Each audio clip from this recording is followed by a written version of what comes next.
नमस्कार दोस्तों, exam कांकर्स channel पे आपका स्वागत है। मैं हूं केदारनाथ मिश्रा। दोस्तों, ये समय हमारी डेली करंट अफेयर्स की वीडियो का। आज 9 अगस्त है, तो 9 अगस्त की जो महत्वपूर्ण परीक्षा उपयोगी खबरें हैं उनको लेकर मैं उपस्थित हूं। तो ज्यादा समय न खर्च करते हुए चलिए सीधे मुद्दे की बात करते हैं।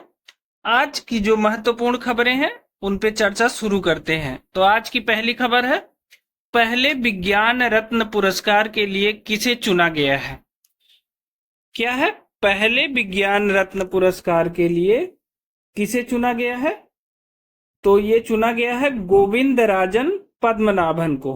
ठीक है, गोविंद राजन पद्मनाभन को पहले विज्ञान रत्न पुरस्कार के लिए चुना गया है। ये प्रश्न इंपॉर्टेंट है क्योंकि ये पहला विज्ञान रत्न पुरस्कार है। ठीक है, अब देखिए गोविंद राजन पद्मनाभन कौन है। ये देखिए, पहले जो है ये आईआईएससी बेंगलुरु के निदेशक थे, लेकिन वर्तमान में ये आईआईएससी बेंगलुरु में मानद प्रोफेसर हैं और तमिलनाडु सेंट्रल यूनिवर्सिटी के कुलाधिपति के रूप में कार्य करते हैं। इनको इसके पहले 2004 में साइंस एंड इंजीनियरिंग के लिए इनको पद्म भूषण भी दिया जा चुका है। ये एक बायोकेमिस्ट हैं और बायोटेक्नोलॉजिस्ट हैं। ठीक है, तो इन्हें याद रखिएगा, इन्हें पहला विज्ञान रत्न पुरस्कार दिया गया है। ठीक है, आज की दूसरी महत्वपूर्ण खबर है, पेरिस ओलंपिक में हॉकी का स्वर्ण पदक किस देश ने जीता। तो देखिए, उम्मीद तो थी भारत जीतेगा, लेकिन दुर्भाग्यवश भारत नहीं जीत पाया। तो पेरिस ओलंपिक में हॉकी का जो स्वर्ण पदक है वो नीदरलैंड ने जीता है। और किसको हराया है? जर्मनी को हराकर। ठीक है, नीदरलैंड ने जर्मनी को हराकर हॉकी का स्वर्ण पदक जीता है पेरिस ओलंपिक में। ठीक है, चलिए आज की तीसरी महत्वपूर्ण खबर की तरफ चलते हैं। आज की तीसरी महत्वपूर्ण खबर है, पेरिस ओलंपिक 2024 में भारतीय पुरुष हॉकी टीम ने कौन सा पदक जीता है। तो देखिए, पेरिस ओलंपिक 2024 में भारतीय पुरुष हॉकी टीम ने ब्रांज मेडल जीता है। ठीक है, और इसने किसको हराया है? इसने स्पेन को हराया। भारत ने स्पेन को हराया है, जबकि जर्मनी ने भारत को हराकर फाइनल में प्रवेश किया था। ठीक है, चलिए आज की चौथी महत्वपूर्ण खबर की तरफ चलते हैं। हाल ही में बुद्धदेव भट्टाचार्य का 80 वर्ष की आयु में निधन हो गया। ये किस राज्य के पूर्व मुख्यमंत्री थे? ठीक है, तो बुद्धदेव भट्टाचार्य किस राज्य के पूर्व मुख्यमंत्री थे? देखिए, पश्चिम बंगाल के पूर्व मुख्यमंत्री थे। ठीक है, ये बुद्धदेव भट्टाचार्य पश्चिम बंगाल के 7वें मुख्यमंत्री थे और ये 2001 से 2011 तक पश्चिम बंगाल के मुख्यमंत्री थे। इनका निधन हो गया है। ठीक है, आज की पांचवी महत्वपूर्ण खबर की तरफ चलते हैं। आज की पांचवी महत्वपूर्ण खबर है, हाल ही में किसने चौथा CAVA महिला वॉलीबॉल राष्ट्रीय लीग जीता है। ठीक है, तो वो भारत है। क्या है? चौथा CAVA महिला वॉलीबॉल राष्ट्रीय लीग किसने जीता है? वो भारत ने जीता है। ठीक, चलिए आज की छठवीं महत्वपूर्ण खबर की तरफ चलते हैं। देखिए, स्वास्थ्य और परिवार कल्याण मंत्रालय के अनुसार 100 दाताओं के अंगदान में देश का शीर्ष राज्य कौन सा है?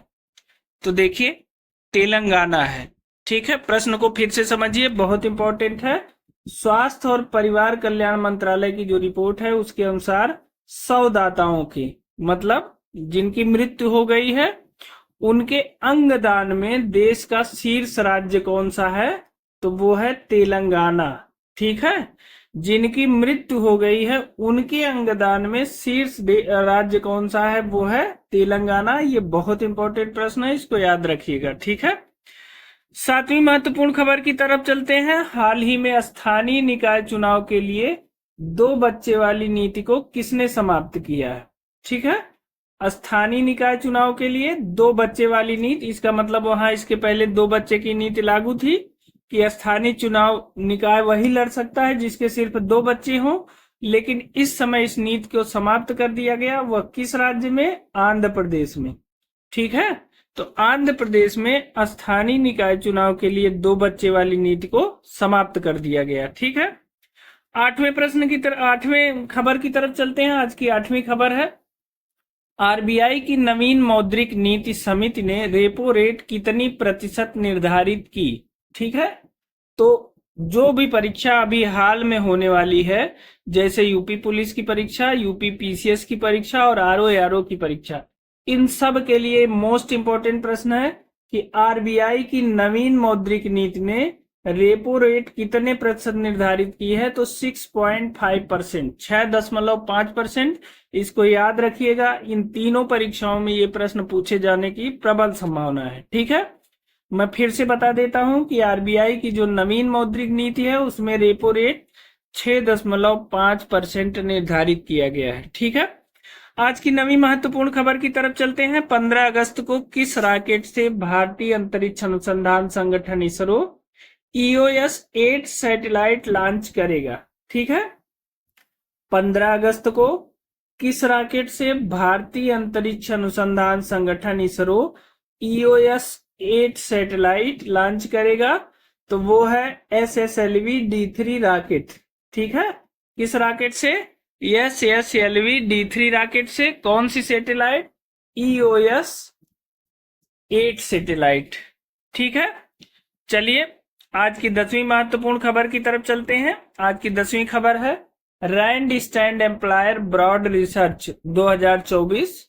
Randstad employer brand research REBR 2024 report के अनुसार निम्नलिखित में से कौन सा देश में सबसे अधिक आकर्षक नियोक्ता ब्रांड है? ठीक है, तो देश में कौन सा ऐसा ब्रांड है जो सबसे अच्छी नौकरी देता है, सबसे अच्छी सैलरी देता है? तो वो है माइक्रोसॉफ्ट। सबसे आकर्षक नियोक्ता ब्रांड माइक्रोसॉफ्ट है, याद रखिएगा। ठीक है, आज की 11वीं महत्वपूर्ण खबर की तरफ चलते हैं। कामिल मधौरी किस देश के प्रधानमंत्री नियुक्त किए गए हैं? कौन से हैं? कामिल मधौरी ये किस देश के प्रधानमंत्री नियुक्त किए गए हैं? ये नियुक्त किए गए हैं ट्यूनीशिया के। ठीक है, कामिल मधौरी को ट्यूनीशिया का नया प्रधानमंत्री नियुक्त किया गया है। चलिए 12वीं महत्वपूर्ण खबर की तरफ चलते हैं। भारतीय सेना ने कहां पर पर्वत प्रहार अभ्यास का आयोजन किया है? देखिए, भारतीय सेना ने कहां पर पर्वत प्रहार अभ्यास का आयोजन किया है? तो वो लद्दाख में किया है। कभी कभी ऐसे प्रश्न पूछ लेगा कि पर्वत प्रहार अभ्यास का आयोजन कहाँ किया गया? तो लद्दाख में किया गया। ठीक है, आज की 13वीं महत्वपूर्ण खबर की तरफ चलते हैं। आज की 13वीं खबर है हाल ही में भारतीय रिजर्व बैंक ने यूपीआई कर भुगतान सीमा बढ़ाकर कितने लाख रुपए कर दिया है? तो ये हो गया है 5 लाख रुपए।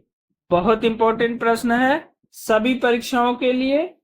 हाल ही में भारतीय रिजर्व बैंक ने यूपीआई कर भुगतान सीमा बढ़ाकर कितने लाख रुपए कर दिया है? तो वो 5 लाख रुपए कर दिया है। इस प्रश्न को कहीं भी नोट कर लीजिएगा, नहीं तो अगर आपको इन प्रश्नों की PDF चाहिए तो आप हमारे टेलीग्राम चैनल से जुड़ जाइए, वहां इन प्रश्नों की PDF उपलब्ध है, वहां से आप डाउनलोड कर सकते हैं। ठीक है, ये इंपॉर्टेंट प्रश्न है।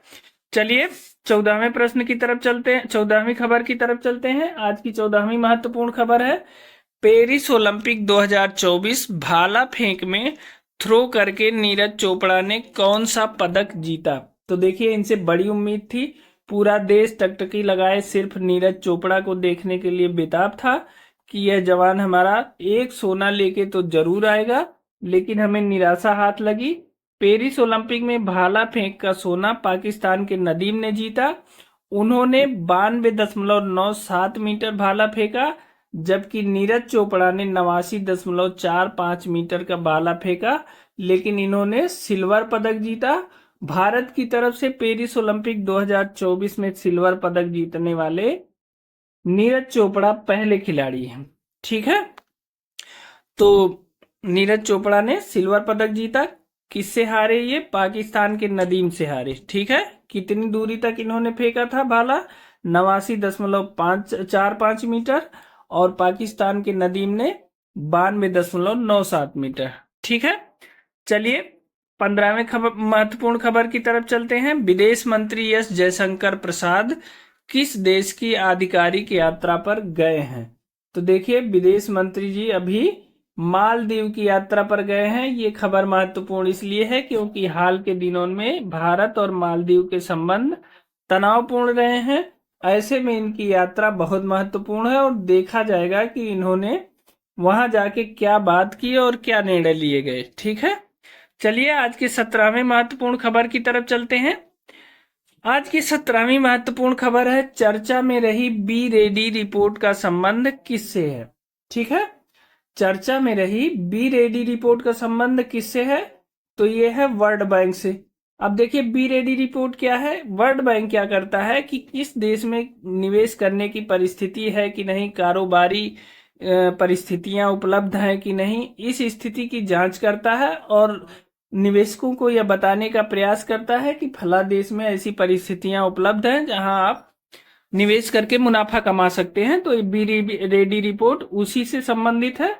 तो बी रेडी रिपोर्ट कौन जारी करता है, वर्ल्ड बैंक। देखिए प्रश्न कैसे पूछा जाएगा, यह पूछा जाएगा कि बी रेडी रिपोर्ट जारी करने वाली संस्था का नाम क्या है, तो उसमें दे देगा IMF, उसमें दे देगा वर्ल्ड बैंक, उसमें रिजर्व बैंक दे देगा, ऐसे ही कई संस्थाओं का नाम दे देगा। तो आपको मानना है कि be ready report world bank जारी करता है, एकदम दिमाग में रख लीजिए। आज की 18वीं महत्वपूर्ण खबर की तरफ चलते हैं। किस देश के प्रधानमंत्री अहमद हचानी को बर्खास्त कर दिया गया।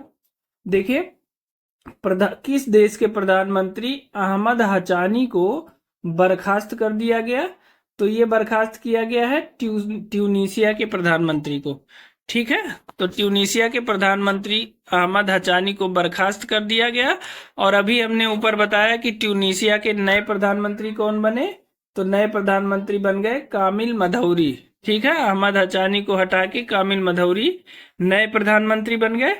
तो दोस्तों ये थी आज की महत्वपूर्ण खबरें जो हमारी परीक्षा की दृष्टि से बहुत इंपॉर्टेंट थी। इसमें 2-3 खबरों को हमने इंपॉर्टेंट लगवाया है, आप उन्हें नोट कर लीजिएगा।